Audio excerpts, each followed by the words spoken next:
directions and not doing our best. I feel there's an internal struggle, and Roman embodies that struggle. Roman is somebody who spent 30 to 40 years applying himself to the best possible ideals he can imagine, and yet he finds himself in a place where he doesn't have money, and he doesn't have the success that he wants. And there's another part of inside of him, his ego, which is very much in conflict now with his ideals. And so the name Roman Israel, I imagine that from a sort of Judeo-Christian standpoint, historical standpoint, Roman and Israel are sort of two things that sort of we think of in opposition historically. And I threw the J in there because that stands for Jif Peanut Butter.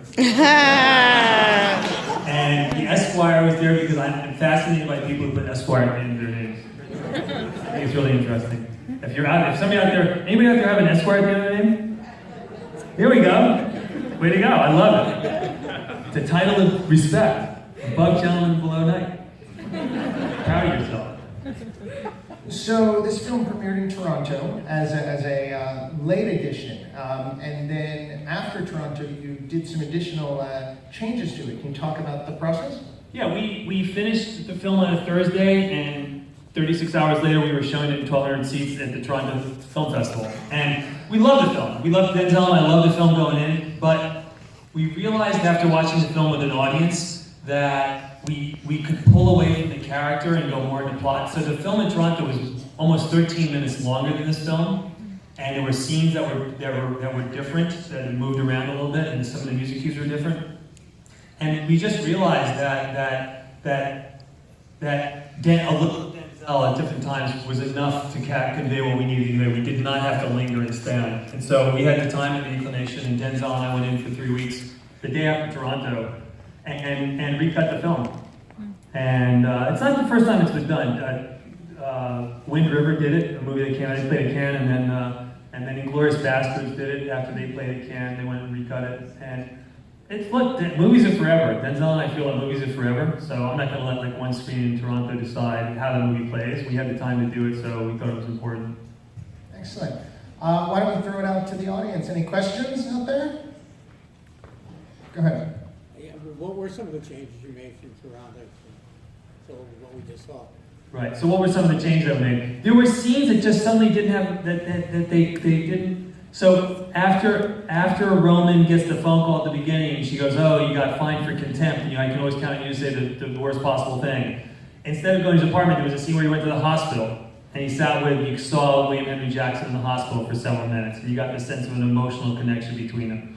There were scenes in diners where Roman was going around and couldn't pay his bill. He was charging his iPod on somebody else's electricity. He was getting disconnection notices. You saw him eat Jif Peanut Butter sandwiches 3 times instead of 1.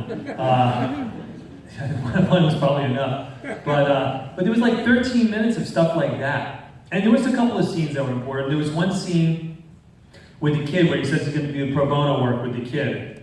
And we had a scene at nighttime where Roman told the kid he wanted to do pro bono work, and the kid stayed, and it got to be really late, and the kid was bitching and moaning about, I want to go, and Roman really challenged him, what do you believe and why are you here? And it was a really great scene. But there was a number of scenes like that wound up not making the cut. They'll be on the DVD, though. So, that's good. Thanks. Go ahead. I really love the movie. Thank you so much for coming. I'm a big fan of Nightcrawler as well. And I loved how you used music in that film as sort of a counterpoint to what our own ideas would be. We get a lot of insight into Lou in that film. And I was wondering if you conceptualize the music and how we hear the Eddie Kendricks and the Duke and stuff, and how it becomes not diegetic at a certain point in the film. Do you think of that when you're writing the screenplay at all, or is that all during? Yeah, so how do I use music compared to Nightcrawler in this movie? Nightcrawler was very interesting. So Nightcrawler really was, he was a sociopath/psychopath. Everything he was doing was in some way horrible. And yet we decided early on that the soundtrack for that was going to be the music in his head. So everything was sort of upbeat and soaring, and life is wonderful, and it's just it really messes with your head.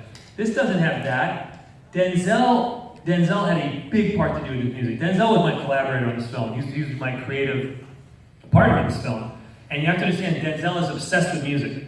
Denzel carries around an iPod with 28,000 songs on it. It has so many songs that he has to use one of those old ones with the hard drive on it. And when Denzel is not on the set or working, he's listening to music. He's listening to every kind of music. You'll walk in, he'll be listening to to Miles Davis, then he'll go to heavy metal, then he'll go to classical music, just endless music. He's like, so a lot of the music choices, were Denzel, as an example. He gets beaten up and he comes back to the apartment at night. When we shot that scene, Denzel had those headphones on. And he had the music on so loud that you could hear that sort of like, you couldn't tell what it was. So at the end of the shoot, I go like, we were done, I go, like, what were you listening to? He goes, Cosmic Slop. I'm a big P-Funk fan. So I go, Cosmic Slop. I go like, well, let's try to get that in the movie. So we so Cosmic Slop, is in that movie because of him. He picked the Pharoah Sanders song at the beginning, the jazz song with the saxophone. Denzel decided that Roman didn't listen to anything past 1978. So there's no films past 1978, no songs. And then the score itself, like the beginning, when he's writing the brief against himself, there's a choir. Because that we're really trying to establish there's a spiritual nature to this film. There's a spirit that sort of lives beyond Roman. And so we started early on to have this spiritual nature of the film with the soaring score. And so that's pretty much. But Denzel is very involved in the music choices. Extremely. All the way back. And in the same way, was he stuck with his wardrobe in the 70s? The wardrobe in the 70s. So I'll tell you what didn't make the cut. So right now he's wearing that beautiful burgundy three-piece suit. Denzel tried on one suit that for a day or two was almost going to be used, and it looked like a really loud rug.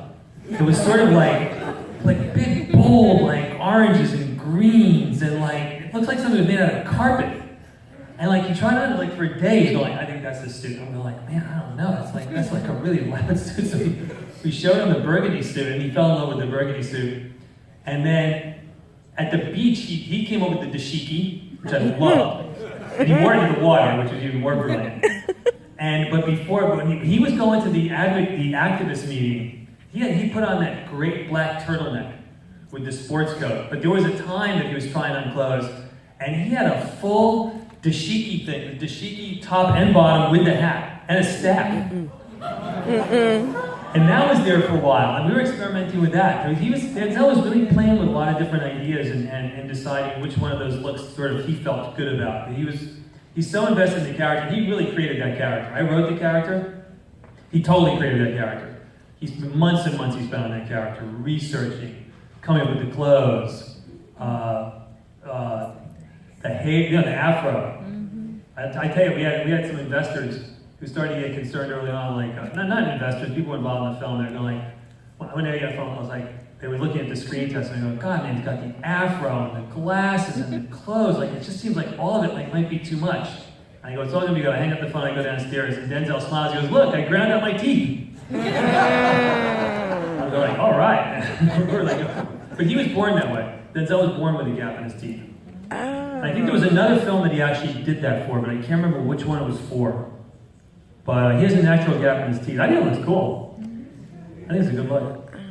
And how did he come onto the project? I mean, it sounds like he's so integral with it, but how did you bring him on and when? I wrote Nightcrawler, and I knew I wanted to do another original, and I knew I wanted to work with Denzel. I've been obsessed with Denzel. Actually, they just showed the movie here since Philadelphia. I've always loved Denzel, but that movie really just blew me away. So after Nightcrawler, I wrote a script called On Spec, but you don't get paid for it. And I spent 8 months writing it. I had never met Denzel before. And I knew if he didn't do it, I wasn't going to do it. I was going to put it away. And I sent it to him. And he said, come to New York. And right before he was doing Fences, I had lunch with him. And after 2 hours of talking, he just stuck his hand out and goes, let's do this movie together. And that started a year-long process of working with him very intensely, talking about many, many things. And him really creating this part and really transforming himself into this character. And I think one of the things that works well for me when I watch the film, and one of the reasons I went to him when I wrote it, was Roman is a man of faith. Roman is a man who believes in something. And Denzel is a man of faith. He's a man who believes in something. He believes in something bigger than himself. And I very much, you can see Denzel, he just effortlessly becomes somebody who's committed to something. He's a man who believes in something. So I knew I wanted to work with him for that reason as well. Go ahead, Kevin. Yes. Thanks a lot for coming to Philadelphia and giving us this opportunity to see the film. And I I was curious about whether or not you were a fan of Sidney Lumet films. Like, to me, when I was watching this, it really seemed kind of in line with, like, you know, movies like The Verdict or, you know, even like a little bit of Serpico Network. And if not Sidney Lumet being an influence on your films, what particular, you know, film or director lineage were you following then? So yeah, did Sidney Lumet play a role in the film or anybody? Sidney Lumet definitely has a role in my life. Sidney Lumet did films, character studies about flawed people, overcoming very human obstacles. Sidney Lumet's films have a social conscience, and I very much want all of my films to have a social conscience in some ways. I think this is an amazing medium to at least make people not feel, to think, and maybe inspire, and Sidney Lumet very much believed in that, and I believe in that as well. So yeah, he's a huge bit of influence. And The Verdict is an insane movie with Paul Newman. It's a great movie. Let's do one more, right there. The shot where you have the Denzel Washington character has his epiphany in the desert. Right. You're shooting him circular, and then it speeds up a little bit, and then you have a bird's eye view as he pulls away. What were you trying to get at with that? So talking about the 360 when he's in the desert and then pulling up. So Roman at that point, Roman's in the desert. Roman is lost in the desert. It's almost biblical, and he doesn't know which way to go. And so we're going around in a circle, sort of really establishing his isolation and confusion. And Denzel, again, talking about a spirit, we very much wanted to give the idea at the end that he was extending into a different realm. So Roman is somebody who's transcending earthly law at that point. This is how we saw it. He's now going to a higher court. And the higher court that he's going to go to is ultimately he's going to realize the key to this for me, and I think this is the key for all of us, is we're all going to F up in many different ways, and it's going to be hard for us to get out. The only place you can start is you have to forgive yourself. And Roman is a guy for a lot. This was a big thing. So he had to sort of ascend. We were trying to get a sense of him becoming into this spiritual realm. And it was really talking with Denzel, the idea of accelerating it. We took that 360 and we accelerated 400% in the last 90 degrees. And then we had a drone shot where we lifted up again, sort of a God's eye view. We call those God's eye views. At the beach, there's one. When he's on the phone, there's one. We sort of imagine that there's something watching him. And then we call those God's eye view. There was a presence, an entity that was observing what was going on.